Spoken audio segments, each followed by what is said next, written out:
A tall gentleman with pure white silvery hair, rather elongated forehead, and the deepest male voice I have ever heard, addressing the gathered, said, "Since we are back here." Was this perhaps one of the famous halls of learning? It was a place of light, and the people therein presented their own glowing perfection. This speaker never introduced himself. However, he started to talk about Moses, who was given special instructions to build a temple in the desert, and also that when King Solomon built the very first temple in Jerusalem, it was after the Lord had given him the wisdom. Then stood a slim-built person with the most beautifully glowing straight blonde hair, eyes golden, skin as smooth as marble, and dressed in a tight cerulean blue material, introducing himself as Abd. He explained about Ezekiel of the Bible, who was also given wisdom to erect a temple. The image of a certain Lord was portrayed, holding an object in one hand, pointing it towards a small point of light in the sky, upon which a vast number of stars became visible, and one was brighter. They were like the embossed objects I saw in the museums. I noticed another friend I knew as Soltec, whose portrait I once painted for Damon. Here everybody spoke in a very orderly fashion. They pointed at the reality of spacefaring vessels above the atmosphere, and indeed spoke about them shining like stars at night. One bright star got my attention, and I asked about it, discovering that it was known as Gudea during ancient times. In fact, some aspects of history, as it was on planet Earth, were considered in detail. It felt like time travel into the past. Seeing some familiar faces made the experience even more worthwhile. The whole variety of subjects discussed included the Metal Age in Mesopotamia, medicine, and Ashurbanipal's great library. A number of questions arose.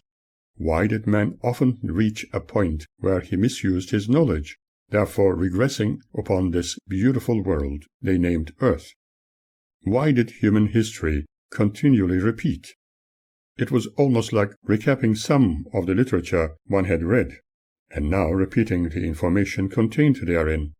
It was certainly keeping my mind pleasantly occupied.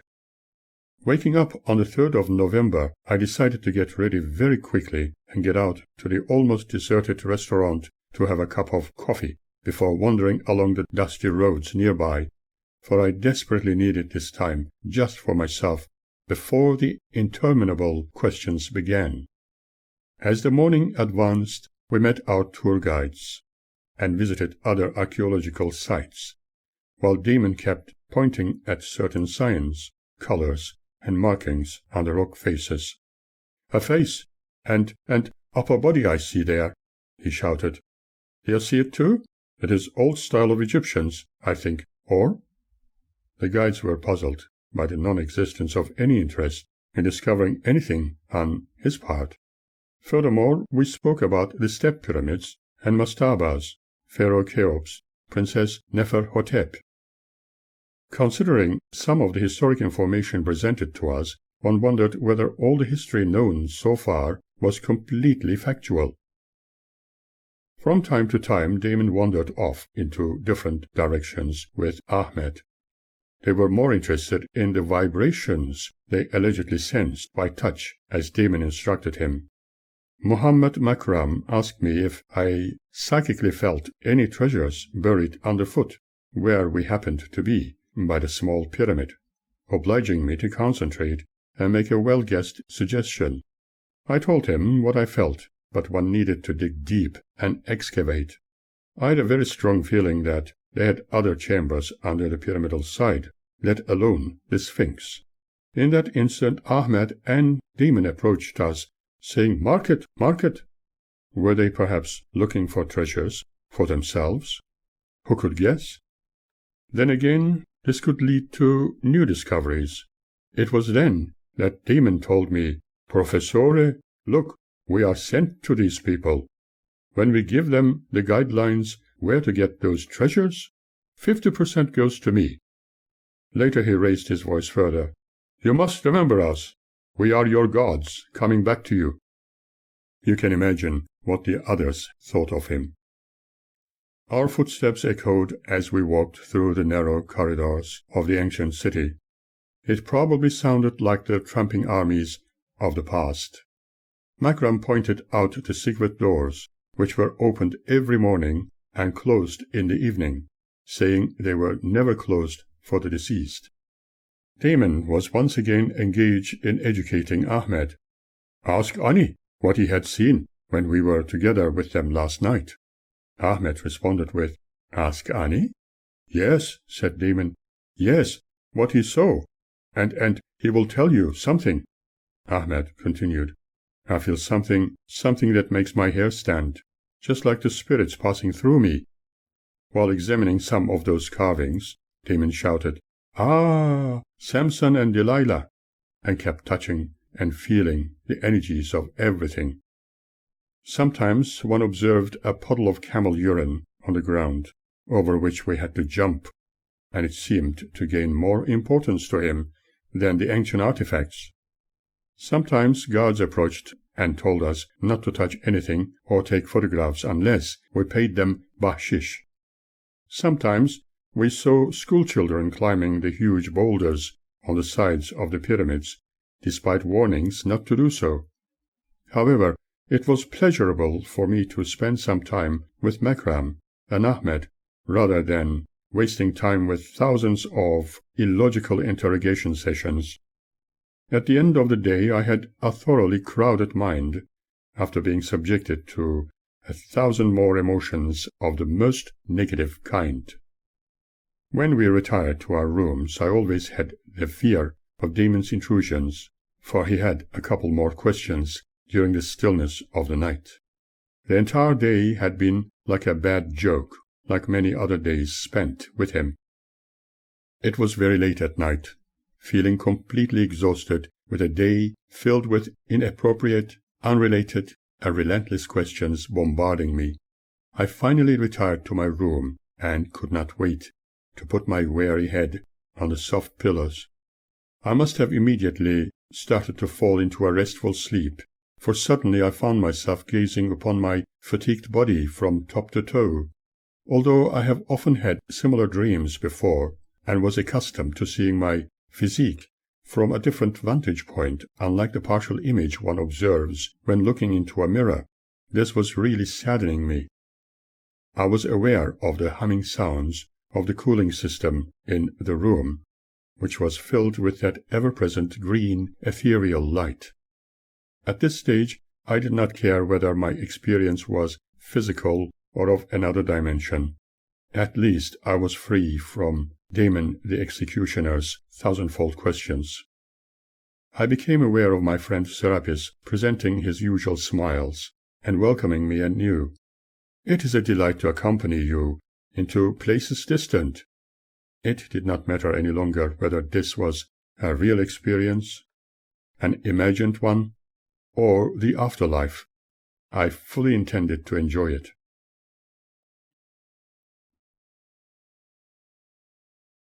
I remember a moving sensation without physically moving through the ceiling, the misty air, and looking at the softly shining moon above the rooftops.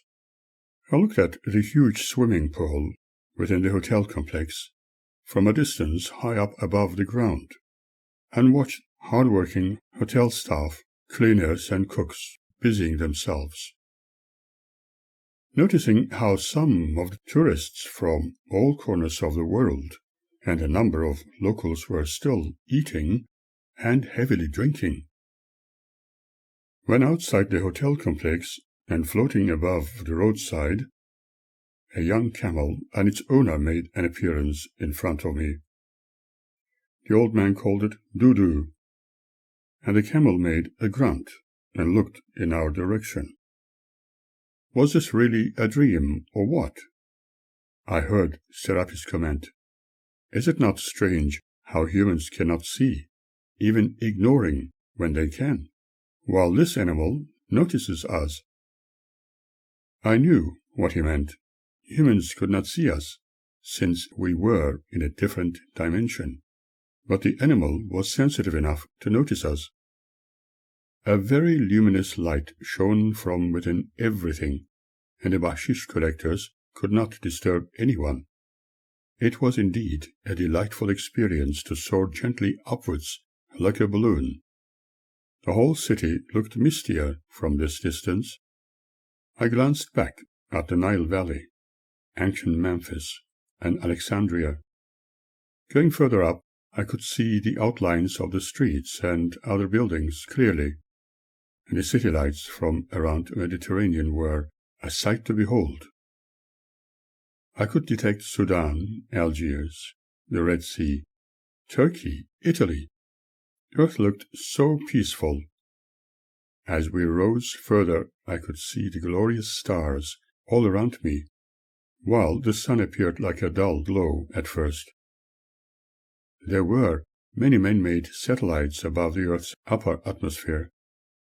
Although it may be laughed at by some people or forbidden to speak of, there were indeed many extraterrestrial craft floating into all directions. A Mir space station was also in view, and the astronauts were occupied with various tasks. A bleak-looking moon, so distant yet so close, made an appearance, and was certainly better observed from this vantage point. Its magnificent craters, rocks, and even some mechanical-looking structures blended beautifully with the known background. My experience was more and more like an astral journey, and felt like what others claimed to have experienced in such outings, but who have unfortunately been laughed at. It is because of this that I felt the need to hide my experiences from people until now. I cannot see any reason to hide them any longer. I am no longer concerned what others think. I shall never deny the possibilities, no matter how outlandish they may sound. Soon after, I was looking at an intergalactic vessel, similar to what we had witnessed by the rock next to the Sphinx. If this was a dream, it was a fantastic one. If, however, it was what I really thought it to be, it would be magical. Later, we were inside. All I knew was that the friends who invited us in were those who have developed sciences whereby astral, ethereal, and physical barriers could be breached. Then I noticed my long-time friend Solteg welcoming me. "Come, beloved friend," he said, "we have some others for you to meet." The group gathered therein gave the impression that they were eager to listen and share their wisdom with each other. This was the beginning of something important. There were many others who could be trusted to pass on the knowledge to humanity. Think about the beginnings of life on Earth, the real origins of humanity, or perhaps even things still to be discovered. Let us also remember that the information vital for humanity might have been hidden until now, or it could have been nothing new for the seeker and discoverer. Frankly, the knowledge available from those ancient times has not always been correctly interpreted, or else totally ignored. Memories about man's true past are contained within their unconscious makeup. Civilizations have flourished many times over, and man himself has continually destroyed valuable antiquities. Mankind have devoted their lives only to annihilate thousands of others. Is it any different today? As discussions progressed, or other technicalities were explained, and details of resources known on Earth were considered, one of them was the so-called Book of Life. It was almost like a time travel into history, so real, so tangible, and so exciting. For a brief moment, the experience felt like the reality, and all else passing dreams. This was just the way I had experienced it before, but we cannot forget that our imagination could make things observed in the astral dimension appear tangible and alive with energy. When we looked into the history, everything looked fresh, e.g., ancient sculptures presented their former glory as if they had just been created. Some of the carvings depicting ancient astronauts were not much different when compared to today. Many races we know of looked as if they had migrated from other worlds. Some of the research material I personally read about in regard to history seemed to come alive here. Maybe my mind was creating the whole scenario as a result of my imagination, but then again, maybe not. Because my experience was too real to just be imagined. People herein were from all corners of galactic space, and I believe some were indeed from what is known on Earth as the Pleiadian system.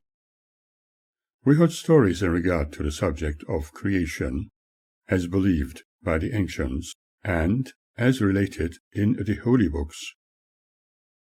When looking at the Earth from within the confines of the spacecraft, one felt like an astronaut traversing the globe from a vast distance, floating towards the gleaming face of the moon.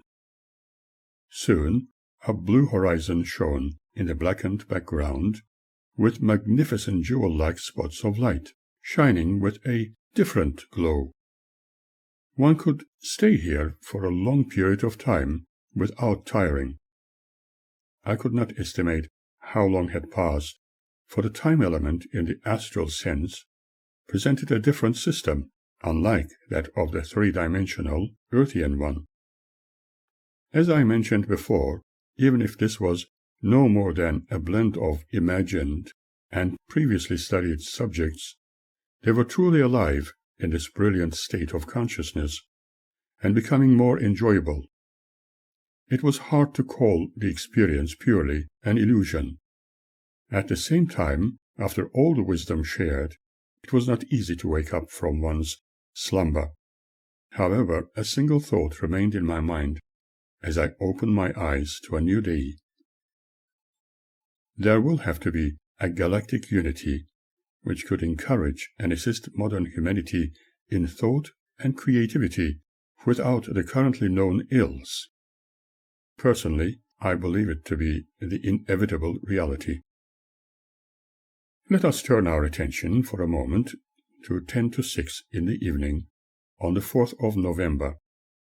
There was a moment in time when Damon was shouting into his mobile telephone fiercely and occasionally turning his head to look at a number of cassette tapes I had brought with me.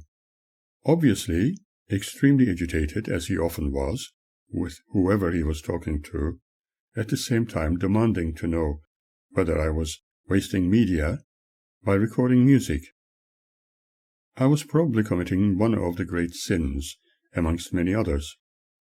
This was not imagined. It was real. By his command, they were reserved only to be used for more important matters he raised when interrogating me. The audio recordings he was inquiring about were a collection of tapes from the start of our unfortunate journey. "Did you tape all our discussions?" So saying, he lit another of his joints, before continuing with his perceived wisdom. Even the mildest of so-called conversations often took another twist towards extreme agitation for no valid reason. Since some of those recordings were duplicates, I decided to reuse them, but he still demanded to know, why did they have to be wiped off? What if there were things to listen to? I don't want to miss any secrets.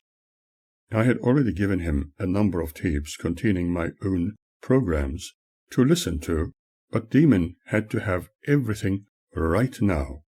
However, anything he borrowed would never be returned.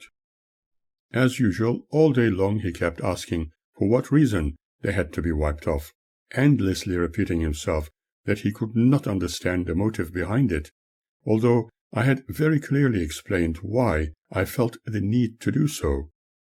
"Bring them all to my house. We copy them in 20 minutes. He must have forgotten for a moment that we were in Egypt, and I needed spare media urgently. He was also agonizing over my other sins. "What do you do with your time?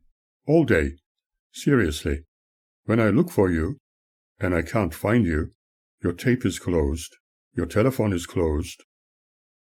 Obviously, he never listened to my responses, explaining why I kept busy with work, paintings, and doing things he needed not know anything about. He could not comprehend that I was an individual, and due to his inability to understand other people, he kept asking, "What do you mean? You are a busy man? And what do you mean with that, Suren? I'm also a very busy man." He was once again displaying his usual self. I explained again that I wrote, painted works of art, recorded, generally kept doing lots of things. I needed time to think and be creative. "What do you mean? You're closing? Detaching yourself? So you concentrate better? What if your daughter called?" Never listening to my responses, he kept asking, "But why? I'm asking you why. What are you doing?" Maybe he wanted to know if I was doing what his servants were engaged in.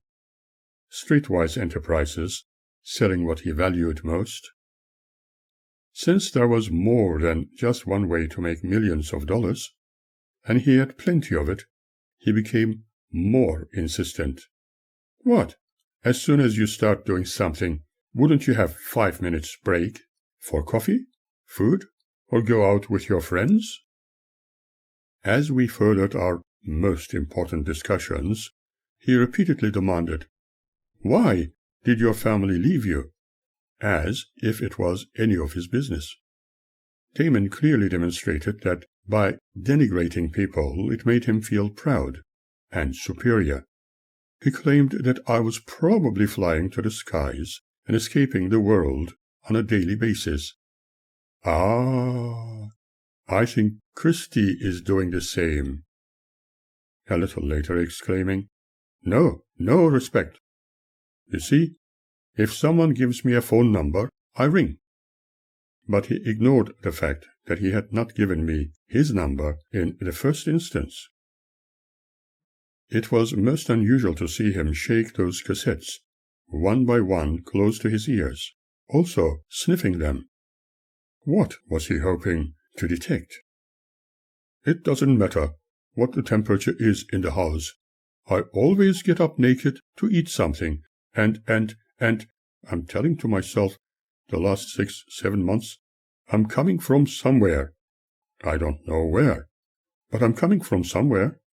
As Christy says, we go there a lot. She takes me. Now I understand. But I'm coming from somewhere. Now the other question that is bugging me, and he was ever ready to find fault with everybody. Was it due to him being the chosen of God, as he often claimed? "You know what? I was very annoyed with you sitting on the old donkey, because you don't do things like that, because the donkey didn't have food for 2 weeks now. You see how skinny he was?" But the owner of the humble beast asked to have a photograph of it with a soldier, as he called me. I obviously appeared to be sitting on the animal. I could easily stand over the top of the donkey without sitting on it, but if I would do so, my feet would still be touching the ground. Tell Serapis to bless this animal somehow. Everything trivial was more important to him than anything else. On the other hand, Makram wanted me to meet a professor of Egyptology, but Damon did not approve, for he did not want to waste time with something like that. Instead, he preferred to load me with a multitude of questions, as necessitated by his elitism. Later, one heard him say, "I wasn't like yesterday at the pyramids.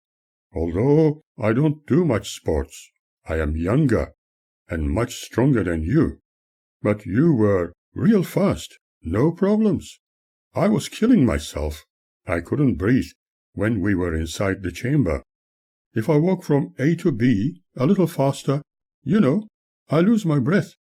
My legs wouldn't carry me. Climbing inside the pyramids did not bother me." "No," shouted the other. "No, You see, I'm saying that I'm surprising myself. I could do all those things without realizing. Later that day, we visited a glass ornaments shop and a papyrus factory, where I talked to the proprietor about positive thinking, for that is what they were talking about at the time. Damon took it as a psychic endeavor, and was angry with me for not demanding any money for my efforts. Those so-called conversations we had, as usual, have been recolored and changed. Tell me, Professore, are they saying anything? Are they giving us any information? Are they putting thoughts in my mind? Apparently his Mr. Megoya was telling him to question Suren for whatever reason, and it was progressively very hard to follow what we were really discussing. My brother was also born on the 12th of the 12th, like you. But I am Sagittarian, you know? But I am different. He sent me a fax, you know, in Rosh Hashanah. He's there, I'm here. I don't ring him. I don't talk to him. Nearly 30 years passed. Suddenly, the subject once again changed as he shouted, "Look, look, look!" pointing at a squirrel. When I was able to inquire about the next morning's flight to Luxor, the usual questions followed. Where are we in the plan? When is it going to be revealed? When? Are we the messengers of what? Yeah, we need people. Where the subject was going to lead was highly debatable. I don't know your friends, but my impression of you is that you are a mystery man, somebody wanting to get away. Several unthought of subjects later, he continued, Yeah, but I woke up with this in my tummy, you know, without thinking of going to Egypt. I never wanted to go to Egypt, not in my life, but it came to me. I just woke up in the morning with night sweats. I remember thinking, I'm going to Egypt. When considering Luxor, he said, So, the friends will come there for sure. These friends were meant to be people from the invisible realm. But I wanted them to come physical like you and me. I expect everybody around us to see them. He laughed hysterically. So, I'm waiting. Magic is there. It continued without a break until very late at night, and into the early hours of the morning. One had to endure it for peace sake. Thoughts come from the gods, through the instrument. It seems Christy had done a good job teaching him wisdom. Oh, how much I wished this torture would end, so that I could go to my slumber, even if it was no more than just 5 minutes. So, we belong to the same pyramid? We kept discussing every subject one could imagine. And now we were apparently concentrating on energy centers. They must give me something tangible, because we need something tangible when I come back. I'm serious, Suren. I told my partner today I saw a UFO. He believes too. He knows I'm a bit cuckoo. He was not at all satisfied with what he physically experienced, considering it not tangible, like the ones seen on television. What did he really want? But I never thought they would come this way. However, what had been observed by the rock next to the Sphinx was very tangible and real. It was not imagined, and it was not a daydream. They did not land and pick him up, and Serapis had not materialized in front of him. He kept repeating, And now I want to see things, not imagining things. I don't want to pretend to see. So, what was it he saw by the Sphinx? There were many places to see when we arrived in Luxor, like the temple sacred to Ammon, Mut, and Khons. It was lined with sphinxes in a processional way leading from the temple of Ammon in Karnak and the pylons at the entrance to Ramesses III's temple in Medinet Habu. I had been looking forward to visiting Luxor and walking through the pylons again. but I was certainly not looking forward to being tapped on my arms and shoulders while taking pictures, being obliged to answer a multitude of unrelated questions. I recorded everything spoken with Damon at his demand. One can still listen to them, as it was then, and can hear exactly what kinds of names I was called. They are indeed too ugly to mention. I was told that Mr. Magoya has been instructing him to name me anew with his expletives, while bombarding me with his important questions. After we were picked up from the airport by other tour guides, Damon could not wait to roll yet another of his dietary joints.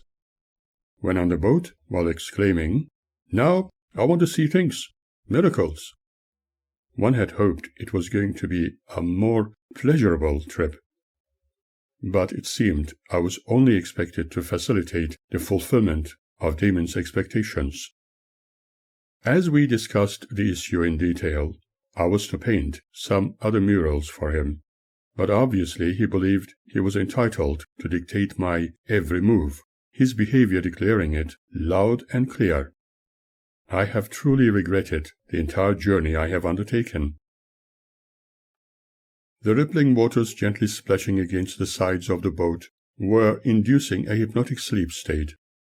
Luckily, we had not too many things to carry, for most of our belongings were left in the safekeeping of the Mövenpick in Cairo, taking only the necessities and audiovisual recording equipment. On the other hand, whenever the other demanded to borrow the recorded media to listen to, I felt the desperate need to find all kinds of excuses not to oblige, knowing he would never return them back. And the occasions, sounds, impressions, and those so-called important discussions with him would not be fully and accurately described within the pages you are currently reading or listening to. However, you will be able to read a more detailed version of the whole story in a different book following this one. Some of the excuses one needed to formulate in avoiding the loss of media led to further accusations of me being a forgetful idiot. As far as Damon was concerned, everybody needed to be either a commoner or not worthy to live, unless they belonged to the chosen ones. My soul was crying in utter desperation, feeling all alone, encapsulated in a human form within circumstances I did not wish to be in. At times I felt like a clown, lost in the desert, crying, sighing, obliged to find answers for every nonsense the other presented. Whenever I listen to those recordings, my eyes water, as all the emotions are relived. Perhaps even being abandoned in the desert was better than being questioned eternally about my integrity, knowledge, and intelligence. That familiar song, sung by the other, continually intruded into my reverie. "Let them give me my stick, my stick! Start those fucking miracles now! Why? Remembering that he was allegedly psychically encouraged and convinced about his supreme origins, and, as he himself often declared, it gave him authority to command others as he pleased. A fantasy created by those psychics, followed by unanticipated disappointments and the ugliest behavior patterns. I've been very, very successful. I was lucky. Serve me, and I will make you very, very rich." His demands and relentless, multitudinous questions were particularly fired at me when I was fatigued, exhausted, and traumatized. The joy had fled away. In truth, one needed to walk away from it, never to return back. Recalling the words of my other friends back home, like Joan, "Give it a chance, and you will see that everything will be all right," sounded like a sick joke. Damon was encouraging me to give up all my friends and start with another group of people he chose to conduct my meditation sessions. Later, still complaining, he told me, "It seems you've done a good job with me. You're a good psychologist." "Until now. And I can't stop thinking of you all the time. Why? Why?" Everybody on board were getting really excited, and I could feel it so strongly when the motors of the boat started, but I could not share that excitement, feeling lost in the depression I was inflicted with. I was happy hearing other people's voices relaying their enthusiasm and joy as they echoed in the warm air sweeping over the Nile. Those boats were very luxurious, with swimming pools, reception areas, dance halls, and dining rooms. They resembled floating hotels, and their safety precautions were excellent. First thing in the morning, sounds streamed from the loudspeakers in our berths, broadcasting a passage from the Muslim holy book if we did not turn them off. Everything was meticulously catered for, yet whatever the day brought, whether morning or evening, I was no longer bothered about it. Damon had started once again with his wisdom when we were having our breakfast, and spoke at length about the importance of being streetwise. "Do you know, when I was trying to contact you 12 months ago, before we met, and you didn't answer my calls at all, something was bugging me. That was, why didn't you answer my calls?" After a moment he furthered his great wisdom. "Maybe it's good that you didn't, because if you had, I would be very, very, very possessive." Damon was convinced that he was the only righteous one and the Son of God. Some of his close associates were attempting to ask me to show them my wounds so that they could believe me. I wondered what they had been told about me. I never pretended or claimed to be anything other than myself.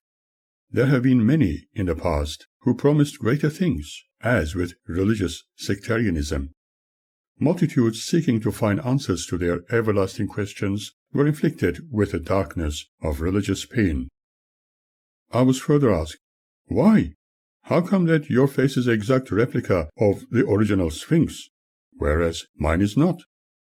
Other people noticed it also. Even your hair, the way you put your hair together. Everything is just like the Sphinx. Professore, who are you really? Why? Why is not like that with me? Why? Another time he advised me, "Listen to your little brother. I'm telling you, Suren, when we are back home, you tell them you no longer want to see them.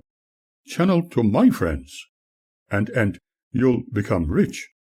Very, very rich, I promise."